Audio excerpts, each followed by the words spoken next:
የበኩር ልጅ ስመ ብዙ ነው። ቤተሰቡ በስስት ይመለከተዋል፣ በቁልምጫ ይጠራዋል። ንጉሥ ከሆነ ደግሞ ግርማ ሞገሱ አይጣል ነው። ንግስናው በዘመነ ሸለቆ አይታጠርም፣ በቁስ አይለካም፣ በመንፈስ አይገመትም። ዘመነ መንበሩ እልቆ ቢስ ነው። የንጉሠ ምድሪቱን ዙፋን ለዘላለም አይነቀንቁ ጽኑ ነው። ከጥንት ጀምሮ ሁሉም ክፍለ ዓለም አንደ ምርጫው አላዘራቅ፣ ሰማያዊ ኒል፣ ናይል ኑሊስ እያለ ጠርቶታል። በቅዱስ መጽሐፍ ስያሜው ጊዮን፣ በኢትዮጵያን አጠራሩ ፈለገ ጊዮን። ትናንት ዛሬንና ነገ ያስተሳሰረ ስመ ግዙፍ፣ ትምህርተ ደማቅ፣ ተውፊተ ቱቦ፣ ሚስጥረ ረቂቅ፣ ታሪከ ጥልቅ ነው ፈለገ ጊዮን ይለዋል። የአባይ ፖለቲካና የባዕዳን ተልዕኮ በሚለው መጽሐፉ ከትሪፖሊ እስከ አዲስ አበባ ስለ አባት ማናየ የድሮው የፋና ጋዜጠኛ የምድራችን ወንዞች አለቃ አባትና እናትም ነው። ጊዮናውያን በአባይነቱ አባይ ብለውታል። ለዚህም ነው በርካታ ገባር ወንዞች አፍላጋትን ከየአቅጣጫው ከሚያስተጋብሩ ረጃጅም የወንዝ ነገስታት በላይ በማስገበር ዙፋኑን ያደላደለ የምድራችን ወንዞች ሁሉ ራስ ነውና ንጉሠ ነገሥት ዘአፍላጋት ዓለም የሚሰኙ በጥንት ምዕራባውያን ግብፃውያን ዘንድ አባይ ሀፒ ሲሉ ለሕይወት ምንጭነቱን የፀሐይ አመላክታቸው ህልውና መሰረት ያደርጉታል። የጥንት ግሪካውያን ምስራውያን የአባይን መመንጫ የጨረቃ ተራሮች አድርገውታል። አባይ 5000 ዓመታት በፊት የነበሩ ለጥንት ነዋሪዎች የስልጣኔዎች መሰረት ነው። እናም ስለ አባይ እንደ ተረቱ አባይን በጭልፋ ካልሆነ መልክዓ ጊዮን ሁለንተናው ተተርኮ አያልቅም። ከጥንት ኃያላን ነገስታት የጊዮን ምንጭ ለማወቅ አምጠዋል። ቀደምት ሆነ ወራሽ ፈርኖች የሰከላ ገበሬ እርሻ ማሳ ውሎ በሬዎችን ውሃ የሚያጠጣበትን የአባይ ምንጭ ለማወቅ ኳትነዋል። የባህር ማዶ ሰዎች ከቄስ እስከ አሳሽ ለዘመናት የጋዱ ህልም ሆነዋል። አንዳንዶቹም ስንቅ ቋጥረው ምድረ በዳውን አቋርጠውታል። ሌሎችም የህልም እንጀራ ሆኖባቸው ደክመው የአባይ ምንጭ እንደመፈለግ ከንቱ ልፋት የለም ብለው ተመልሰዋል። ከጥንት ግብፃውያን ነገስታት ምኞት ባሻገር ግሪካዊ የታሪክ ሊቅ ሄሮዳተስ፣ የፋርሱ ንጉሥ ዳግማዊ ቃምቢስክ፣ የሮሞ ንጉሥ ኒሮ፣ ታላቁ አሌክሳንደር ጁልየስ ቄሳር የመሳሰሉት የፈለገ ጊዮንን መነሻ ለማወቅ ደክመዋል፣ ለፍተዋል። የእልፍ ዘመናት ምኞት ምናልባትም ከጎጃም አርሶ አደሮች ቀጥሎ የአባይ ምንጭ ለማግኘት የተሳካለት ፖርቹጋላዊ የካቶሊክ ቄስ አባ ፔድሮ ፓአዎዝ እንደሆነ ይነገራል። ከዛም በኋላ አልሜዳ ፖርቹጋላዊ አሳሽ፣ ጄምስ ብሩስ ስኮትላንዳዊ አሳሽ እና አንቶኒ ዳቫዲ ፈረንሳዊ ተጓዥ ሰከላን ረግጠዋል። ጥንተ ሊቃውንት ንቃ ጊዮን ስለሆነችው ኢትዮጵያ በአድናቆት አስፍረዋል። የዛሬ 3000 ዓመታት ገደማ ሊቁ ሆሜር ኢትዮጵያ የሊቀ መላእክት የዚዮስ ልዩና ቅዱስ ምድር እንደሆነች ጽፈዋል። አማልክቱም ለኢትዮጵያን ባላቸው ፍቅር ራሳቸውን ወደ ተራ ምድራዊ ሰውነት ዝቅ ያደርጉ እንደነበር፣ የግሪክ አማልክት ከኢትዮጵያን ልዕልቶችና ነገስታት ጋር ይራከቡ እንደነበር፣ በዚህም ገዢዎቻችን ነገስታትና ሊቃውንቱ እንደወለዱላቸው ተርከዋል።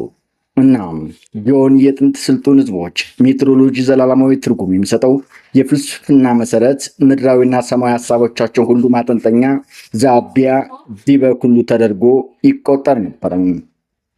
ፈለገ ጊዮንና ጊዮናውያን አባይ ለእያንዳንዱ ኢትዮጵያዊ ታሪኩ፣ ጥበቡ፣ ተውፊቱ፣ ሁለንተናዊ ኑባሬው የእሴቱ መገለጫ ነው። ጊዮን ስለ ኢትዮጵያ መቀነት ነው። ጣናን ሐይቅ እንደ ዕንቁ ፈርጥ ቢወክል በፈርጧ ውስጥ ተሰክቶ የሚያልፍ የኢትዮጵያ አንገት ያስተዋበ ጥቁር ማተብ ነው። በአንገት ማተብ ዙሪያ እንደሚንጠለጠሉ ጠልሰሞች ሁሉ ጊዮን በኢትዮጵያ አንገት ሲጠመጠም ተዳሳሽና ረቂቅ ምስጢራን አንጠልጥለዋል። እምነት፣ ባህል፣ ተውፊት፣ ታሪክ፣ ጥበብ ተከትበዋል። በዚህም ጊዮን ለጊዮናውያን ኢትዮጵያን ትምህርት ወይም ማንነት መገለጫ ተደርጎ ይቆጠራል።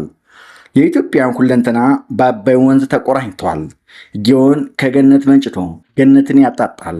ቅዱስ ሐይቅ የተሰኘውን ጣናን ረግጦ የሚፈሰው ጊዮን ዕፀ ሕይወትን እንደሸሸገ ይታመናል። ጊዮን የጥበብ ምንጭ ነው። እስራኤላውያን ከፈርዖኖች ባርነት አርነት ያወጣው ነቢዩ ሙሴ የአስተዳደርን ጥበብ የቀመረው ከጊዮን ዳር ነባሪው የኢትዮጵያ ማቱ ከካህኑ ዮቶር ከሲጳር አባት ዘንድ ነው። በባዕድ አምልኮ ረገድም ከግዛውያን አካዋን ቢለይም በጥንት ኢትዮጵያን ዘንድ ጊዮን ልምላሜን፣ ህላዌን፣ እርቅን፣ ሲሳይን፣ ጥጋብን፣ ጤናን፣ ደስታን ይመስላል። በዚህም እንደ ጭስ አባይ ፏፏቴ ዳመናማ ከብት መስዋዕት ይደረግለት እንደነበር ይነገራል። ዶሮ አርደው ለአባይ አድባር ቆሌ የሚገብሩ እንደነበሩ ይነገራል። አባይ ለጊዮናውያን እምነት ነው። ሀገሬው አባይን ብዙነት አስነስቶ ይነጋገራል። አባይ ከሰው ጋር ተነጋግሮ ቃሉን ያከበረ እምነት የሚቀበል ታምኖ ማደራ የማይበላ ወንዝ ነው። አባይ ባህላዊና ሃይማኖታዊ ቁርኝነት አለው። ከላይ የተጠቀሰው ካቶሊካዊ ቄስ ፔድሮ ወደ ነጭ አባይ የመጣው ወደ አባይ ምንጭ የመጣው የመጀመሪያው የውጭ ዜጋ ይባል እንጂ ስያሜውን ያወጡት ግን በመካከለኛው ዘመን በአፄ ሲሲኖስ ዘመነ መንግስት የነበሩት ኢትዮጵያዊ ጻዲቅ አቡነ ዘርአብሩክ ናቸው። ተውፊቱ ነገሩ እንዲህ ይተረካል። አይነ ስውር ሆነው የተወለዱት አቡነ ዘርአብሩክ ቅዱስነታቸው በረከት ይደርብን በ7 ዓመታቸው ከመሬት ዕንቁ አግኝተው ሲውጥ አይናቸው በራ። በኢትዮጵያ ኦርቶዶክስ ተዋሕዶ ሃይማኖት ጻድቅ የሆኑት እኛ አባት ቅዱስ መንፈስ ሰርጾባቸው በጾም በጸሎትና በሰናይ ምግባር ቅድስናን ተጎናጽፈዋል። መላእክት በሁለቱ ትከሻዎቻቸው ላይ 6 ክንፎች አብቅለውላቸዋል። በዘመኑ ታምራትን ማድረግ ቀጠሉ። ዘመኑም በ17ኛው ክፍለ ዘመን መባቻ በአፄ ሱስንዮስ ዘመነ መንግስት ነው። በወቅቱ አፄ ሱስንዮስ በካቶሊኩ ቄስ ፔድሮ አማካኝነት የካቶሊክነትን ተቀብሎ ለሕዝቡም ሃይማኖቱን እንዲቀበል አውጆ በሺዎች የሚቆጠሩ የኦርቶዶክስ ተዋሕዶ መነኮሳትና ሊቃውንት ፈጅቶ ነበረ። በዚህ ጊዜ በሱስንዮስ ቤተ መንግስት አድራጊ ፈጣሪ የነበረው የካቶሊክ ቄስ ፔድሮ ቅዱስ ዘርአብሩክ በሚፈጽሙት ኦርቶዶክሳዊ ታምራት ቅናት በንጉሱ እንዲታሰሩ አዘዘ። ይህን ሲሰሙ በወቅቱ የሚታመን ሰው በማጣት ይህን በችልታ የጸሎት መጽሐፍታቸውን በውሃ ምንጮች ውስጥ ደበቁ። ከ5 ዓመታት እስር በኋላ አንድ አለት አስፈሪ ቀስተ ደመና እስር ቤታቸው ላይ አረፈ። የእስር ቤቱ ጠባቂዎችም ተደናግጠው አቡኑን ፈቷቸው። እሳቸውም የጸሎት መጽሐፋቸውን አደራ ወደ አስቀመጡበት ምንጭ ወደ ግሽ አባይ በማቅናት ግሽ አባይ መጽሐፌን ትፊልኝ ብለው አዘዙት። አደራ አክባሪው ምንጭ ለዓመታት በውሃ ተዘብዝፎ ሳይርስ ከና አቧራው መጽሐፍቱን እንደመለስላቸው ይታመናል። ዛሬም ድረስ በሰከላ ወረዳ እርሰ ከተማ አባይ ምንጭ ከተማ የምትገኘው ይች ምንጭ ከየክፍለ ሀገሩ ለሚጎርፉ የተዋሕዶ አማኛን ከደዌያቸው የሚፈወሱባት ታሪካዊ ጸበል ናት። ጊዮን ከእምነትም በላይ ማየድህነት የድነት ውሃ ጭምር ነው። ጊዮናውያን የዕለት ከዕለት ማህበራዊ መስተጋብር፣ ጨዋታቸው፣ ደስታቸው አብሮነትን ከአባይ ጋር ያስተሳስረዋል። የጎጃም ዝናብ አንቀጥቅጥም ከአባይ ፏፏቴ ጢስ አባይ የተቀዳ ነው የሚሉም አሉ። የጊዮናውያን ፍስሐ፣ ትካዜ፣ ወኔ በአጠቃላይ የኑባሪያቸው ማንነት ነው። ጊዮን ለጊዮናውያን የባለዋሽንት እረኞች የግጥም ማሟሻ፣ ለሽማግሌዎች ወግ መጠረቂያ፣ ለሴቶችም ጉርጉሮ ማሞቂያ፣ ለገበሬው ከእርሻ እስከ አውድማ የስራ ስነ ቃሉ ማጠንጠኛ ነው። አገሬው ልጆችን ሲድር በአባይ ዳር ልጅ ያስጨፍራል። ጥንዶችን እንደ ዋርካ ሰፉ አባይ ተጋፉ ብለው ይመረቃል። የነገሮችን ክብደትና ግነት ለመግለጽም አባይን በጭልፋ አባይን ያላየ ምንጭን ያመሰግናል። የአባይን ልጅ ውሃ ጠማው እያለ ያወጋል። አገሬው ሲከፈው ጫካና ጎራ ሲመኝ እረ ጥረኝ አባይ ብሎ ያቅራራል። የነገሮችን መዛነፍ መለዋወጥ ለመግለጽ በአባይ መስሎ ይፎክራል፣ ይሸልላል። አባይ አረጃሉ ሽበት ደረደረ፣ ለአንድ ሰው ብቻውን መሻገር ጀመረ። አባይ ጥቁር ነበር ከሰል የመሰለ፣ እየቀላ መጣ ደም እየመሰለ። አባይ ለከፈው ወንድ ልጅ መጠጊያ ነው፣ ለክፉ ዘመን ደጀንም ተደርጎ ይቆጠራል።